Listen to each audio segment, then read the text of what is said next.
Hi hello viewers welcome to my channel Sama foods.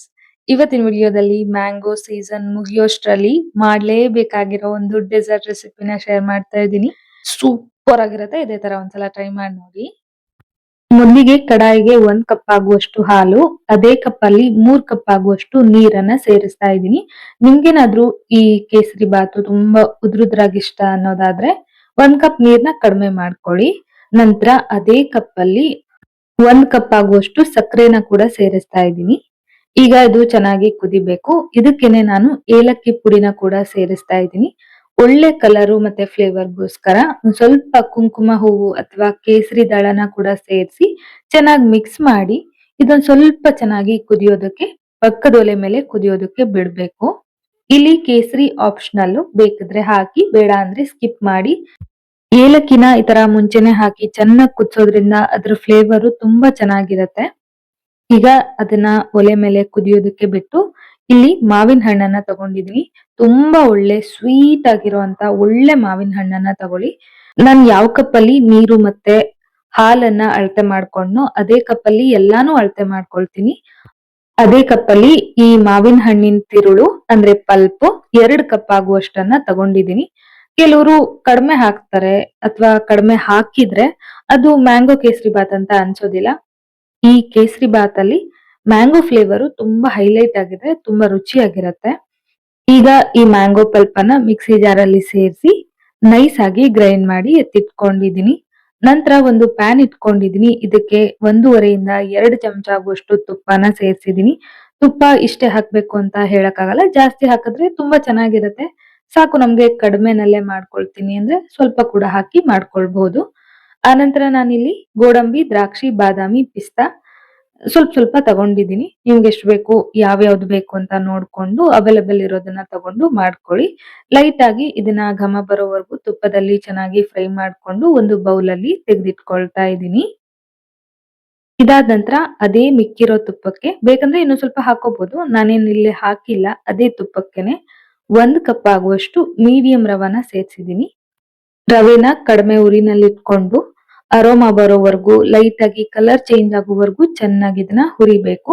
ಅಂದಾಗ್ಲೇ kesari bath ತುಂಬಾ ರುಚಿಯಾಗಿರತ್ತೆ. Friends, ನೀವೇನಾದ್ರೂ ನಮ್ ಚಾನಲ್ ನ ಫಸ್ಟ್ ಟೈಮ್ ವಿಸಿಟ್ ಮಾಡ್ತಾ ಇದ್ರೆ ಪ್ಲೀಸ್ ನಮ್ ಚಾನಲ್ ನ ಸಬ್ಸ್ಕ್ರೈಬ್ ಮಾಡ್ಕೊಳ್ಳಿ, ಸಪೋರ್ಟ್ ಮಾಡಿ. ಹಾಗೆ ವಿಡಿಯೋ ಇಷ್ಟ ಆದ್ರೆ ಒಂದ್ ಲೈಕ್ ಸಹ ಮಾಡಿ. ಇವಾಗ ನೋಡಿ ಒಳ್ಳೆ ಅರೋಮಾ ಬರ್ತಾ ಇದೆ. ರವೆದು ಕಲರ್ ಕೂಡ ಚೇಂಜ್ ಆಗಿ ಚೆನ್ನಾಗಿ ಹರಳ್ಕೊಂಡಿದೆ ಹುರಿಯೋವಾಗ್ಲೇನೆ. ಈಗ ಇದನ್ನ ನಾವು ಆಗ್ಲೇ ಹಾಲು ಮತ್ತೆ ನೀರನ್ನ ಸೇರಿಸಿ ಕುದಿಯೋದಕ್ಕೆ ಬಿಟ್ಟಿದ್ವಿ ಅಲ್ವಾ, ಅದಕ್ಕೆ ಸೇರಿಸ್ಬೇಕು. ಈ ತರ ಬಿಸಿ ಆಗಿರುವಂತ ರವೆನ, ಅಂದ್ರೆ ಚೆನ್ನಾಗಿ ಬಿಸಿಯಾಗಿರೋ ರವೆನ ಬಿಸಿಯಾಗಿ ಕುದಿತಾ ಇರುವಂತ ನೀರು ಅಥವಾ ಹಾಲಿನ ಜೊತೆಗೆ ಸೇರ್ಸಿದ್ರೆ ಕೇಸರಿ ಬಾತು ಪರ್ಫೆಕ್ಟ್ ಆಗಿರತ್ತೆ. ನಾನ್ ನಿಮ್ಗೆ ಆಗ್ಲೇನೆ ಹೇಳ್ದೆ, ನಿಮ್ಗೆ ಏನಾದ್ರೂ ಉದ್ರುದ್ರಾಗಿರೋದು ಸ್ವಲ್ಪ ಗಟ್ಟಿಯಾಗಿರೋ ಕೇಸರಿ ಬಾತ್ ಬೇಕು ಅಂದ್ರೆ ನೀರನ್ನ ಕಡಿಮೆ ಹಾಕೊಳ್ಳಿ ಅಂತ. ಸೊ ನನ್ಗಿಲ್ಲಿ ಅದು ಆನಂತರ ತುಂಬಾ ಗಟ್ಟಿ ಆದ್ರೆ ಇಷ್ಟ ಆಗಲ್ಲ. ಹಾಗಾಗಿ ನಾನು ಮುಂಚೆನೆ ಸ್ವಲ್ಪ ತೆಳುವಾಗಿ ಮಾಡ್ಕೊಳ್ತಾ ಇದ್ದೀನಿ. ರವನ ಸ್ವಲ್ಪ ಚೆನ್ನಾಗಿ ಮಿಕ್ಸ್ ಮಾಡಿ 1-1.5 ನಿಮಿಷ ಕುದಿಸಿದ ನಂತರ ಇದಕ್ಕೆ ಮ್ಯಾಂಗೋ ಪಲ್ಪ್ ಅನ್ನ ಕೂಡ ಸೇರ್ಸಿದೀನಿ. ನೋಡ್ತಾ ಇರ್ಬೋದು, ಮ್ಯಾಂಗೋ ಪಲ್ಪ್ ಅನ್ನ ಸೇರ್ಸಿದ ನಂತರ ಆ ಕಲರ್ ಎಷ್ಟು ಚೆನ್ನಾಗಿ ಬಂದಿದೆ ಅಂತ. ನ್ಯಾಚುರಲ್ ಆಗಿ ಒಳ್ಳೆ ಕಲರ್ ಬಂದಿದೆ. ಈ ಮ್ಯಾಂಗೋ ಕೇಸರಿ ಬಾತ್ಗೆ ಫುಡ್ ಕಲರ್ ಕೂಡ ಬೇಕಾಗೋದಿಲ್ಲ.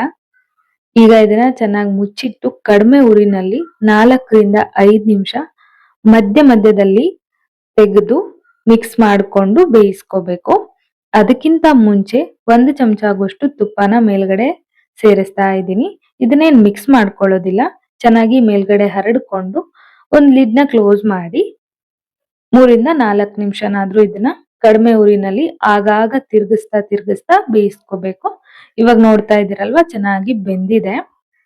ಇದಕ್ಕಿಂತ ಜಾಸ್ತಿ ಬೇಯಿಸ್ಕೊಳ್ಳೋ ಅಗತ್ಯ ಇಲ್ಲ. ಇದು ಹೋಗ್ತಾ ಹೋಗ್ತಾ ಗಟ್ಟಿ ಆಗತ್ತೆ. ಬಿಸಿ ಇದ್ದಾಗ ಸ್ವಲ್ಪ ತೆಳುಗನ್ಸುತ್ತೆ. ಈ ಮ್ಯಾಂಗೋ ಕೇಸರಿ ಬಾತ್ನ ಈ ತರಾನೇ ಮಾಡ್ಕೋಬೇಕು. ತಿಂತಾ ಇದ್ರೆ ಒಂಥರ ಸಾಫ್ಟ್ ಆಗಿ ಐಸ್ ಕ್ರೀಮ್ ತಿಂದಂಗಿರತ್ತೆ. ತುಂಬಾ ಚೆನ್ನಾಗಿರತ್ತೆ. ಒಳ್ಳೆ ಮಾವಿನ ಹಣ್ಣನ್ನ ಹಾಕಿ ಮಾಡಿದ್ರೆ ಮಾತ್ರ ಫ್ಲೇವರ್ಫುಲ್ ಆಗಿರತ್ತೆ. ಕೊನೆಯಲ್ಲಿ ಮೊದ್ಲೇನೆ ನಾವು ಹುರಿದಿಟ್ಕೊಂಡಿರುವಂತ ಡ್ರೈ ಫ್ರೂಟ್ಸ್ ನ ಕೂಡ ಸೇರಿಸಿ ಮಿಕ್ಸ್ ಮಾಡಿದೀನಿ. ನೋಡ್ತಾ ಇರ್ಬೋದು ಎಷ್ಟು ಚೆನ್ನಾಗಿ ಬಂದಿದೆ ಅಂತ. ಆ ಮಾವಿನ ಹಣ್ಣಿನ ಘಮ ಮನೆ ಎಲ್ಲ ಹರಡ್ಕೊಂಡಿರತ್ತೆ. ಈ ತರ ಸ್ವೀಟ್ಸ್ ನ ಮ್ಯಾಂಗೋ ಸೀಸನ್ ಅಲ್ಲಿ ಮಾತ್ರನೇ ಮಾಡಕ್ಕಾಗೋದು. ಮತ್ತೆ ನಾವು ಈ ಸೀಸನ್ ಮುಗಿದೋದ್ಮೇಲೆ ಮಾಡ್ಕೊಂಡ್ ತಿಂತೀವಿ ಅಂದ್ರೆ ಆಗೋದಿಲ್ಲ. ಸೊ ಯಾರ್ಯಾರೆಲ್ಲ ತುಂಬಾ ಇಷ್ಟನೋ ಸ್ವೀಟ್ಸ್ ಅಂತವ್ರು ಇದನ್ನ ಟ್ರೈ ಮಾಡಿ, ಖಂಡಿತ ಇಷ್ಟ ಆಗತ್ತೆ. ನಾನಿಲ್ಲಿ ಸ್ವಲ್ಪ ದೊಡ್ಡ ಕಪ್ಪನ್ನ ಉಪಯೋಗಿಸಿ ಮಾಡಿದೀನಿ ಅಲ್ವಾ, ನೀವು ಸಣ್ಣ ಕಪ್ಪಲ್ಲಿ ಅಥವಾ ಅದೇ ಕಪ್ಪಲ್ಲಿ ಅರ್ಧದಷ್ಟು ತಗೊಂಡು ಚಿಕ್ಕ ಅಳತೆನಲ್ಲಿ ಒಂದ್ಸಲ ಟ್ರೈ ಮಾಡಿ.